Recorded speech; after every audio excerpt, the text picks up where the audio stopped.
pressões, gente, para que o príncipe regente retornasse para a corte portuguesa eram imensas, porque a corte lá em Portugal também reparou que era perigoso o príncipe ficar no Brasil e de repente promover a independência, o desligamento do Brasil de Portugal. E sim, as cortes portuguesas queriam recolocar o Brasil na condição de colônia.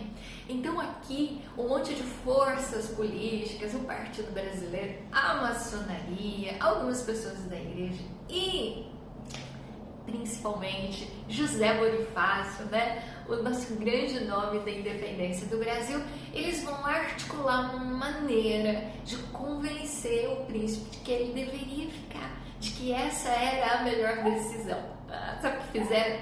Recolheram um monte de assinaturas, assim, né? O príncipe era vaidoso, ele ia ficar feliz com isso.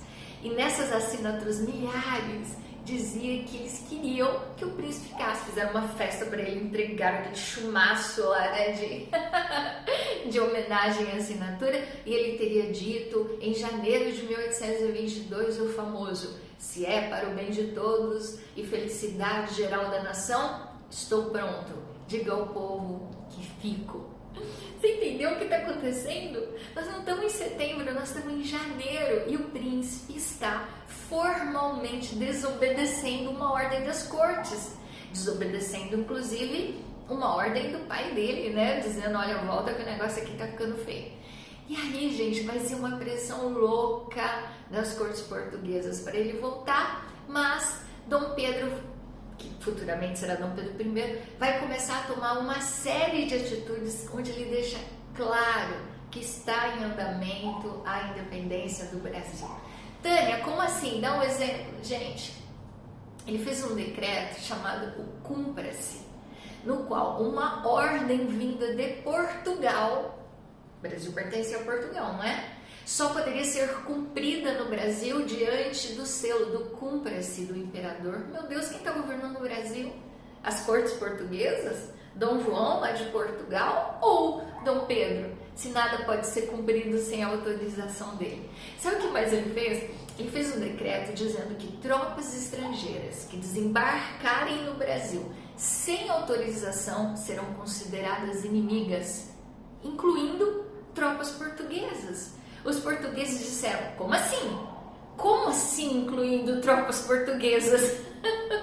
Você está entendendo o que ele está dizendo? Ó, Portugal, me manda tropas para cá. Vocês vão ser considerados inimigos. Deram uma faixa para Dom Pedro, escrito assim: defensor perpétuo do Brasil. Quer dizer, a coisa estava tão encaminhada, mas estava tão encaminhada, gente, que eu acho que assim, o que faltava, porque existia uma constituição em comum entre Brasil e Portugal, mas aí começa o processo por parte de Dom Pedro I de convocar uma constituinte para fazer uma constituição para o Brasil. Então realmente a situação era muito clara no sentido da independência. E claro que você não gostaria de perder o Brasil, né? Então Portugal não vai gostar de perder o Brasil também. E vai mandar tropas para cá para vir buscar o príncipe e levar para Portugal. Nisso, nós estamos em setembro, no comecinho de setembro de 1822, e Dom Pedro e mais alguns soldados vieram em missão em São Paulo, porque naquela época a sede do governo ficava no Rio de Janeiro. Eles vieram para São Paulo, eles estiveram em Santos, estiveram no Marquês de Santos, qualquer dia eu te conto essa história. Comeram lá uma feijoada que o pai dela fez e tudo mais. E aí eles subiram a Serra do Mar em direção a São Paulo. Só que naquela época era meio longe entre você subir a serra e chegar a São Paulo. Então você ainda tinha que cavalgar bastante e eles pararam para descansar às margens do Riacho Ipiranga. Acho que você já está entendendo o que vai acontecer nesse sábado do dia 7 de setembro.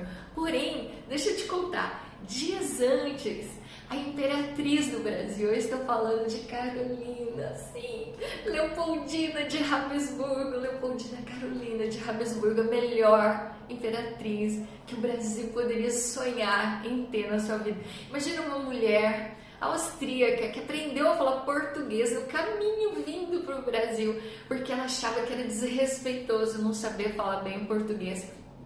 uma mulher ligada à ciência, inteligente, maravilhosa. Nós tivemos muita sorte com a nossa imperatriz. Então, ela presidiu uma reunião com o Conselho de Estado e com José Bonifácio, olha só, no qual eles conversam e deliberam, ela assina lá, eles deliberam que melhor que seja feita a independência. Mas era preciso avisar o Pedro, inclusive porque estava tendo o desembarque das tropas, as tropas iam levá-lo à força para Portugal. Então, José Bonifácio chama Paulo Bregário, que era o correio na época da corte, e fala: estraçalhe quantos cavalos for preciso, leve estas cartas, leve estas mensagens o mais rápido possível para o príncipe regente Dom Pedro.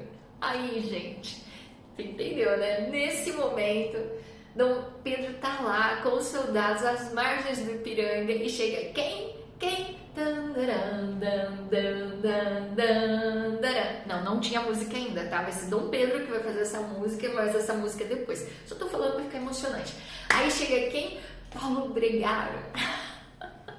O correio, enlouquecido, desce tudo maluco e fala: Dom Pedro, trago cartas urgentes. Olha só, tem carta da corte, do Chamberlain, tem cartas da princesa Leopoldina e tem carta de José Bonifácio, tudo misturado aqui no meio. Daí ele pegou as cartas e começou a ler e foi ficando muito, muito nervoso.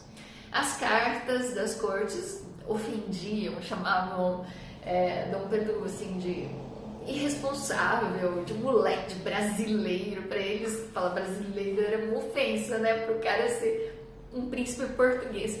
E ele foi ficando muito nervoso, muito nervoso. E aí, a hora que ele foi ler a carta de José Bonifácio é assim, muito reto e direto. Ele diz: nada mais resta fazer. É humilhação e horrores que nos aguardam. O senhor volta prisioneiro das cortes, ou o senhor fica e proclama a independência do Brasil. É chegada a hora. É chegada a hora, Alteza, nada mais resta. E aí, quando ele lê a carta de Leopoldina, ai, que linda! Ela diz assim: o pomo está maduro. A gente não fica emocionado de ler isso? A fruta está madura, colha a fruta. Eu estarei do seu lado, é difícil, mas eu vou apoiá-lo. E ele vai ficando muito nervoso, muito nervoso. E ele fala: tropas em forma! Em forma! Ele mesmo não estava em forma, tá?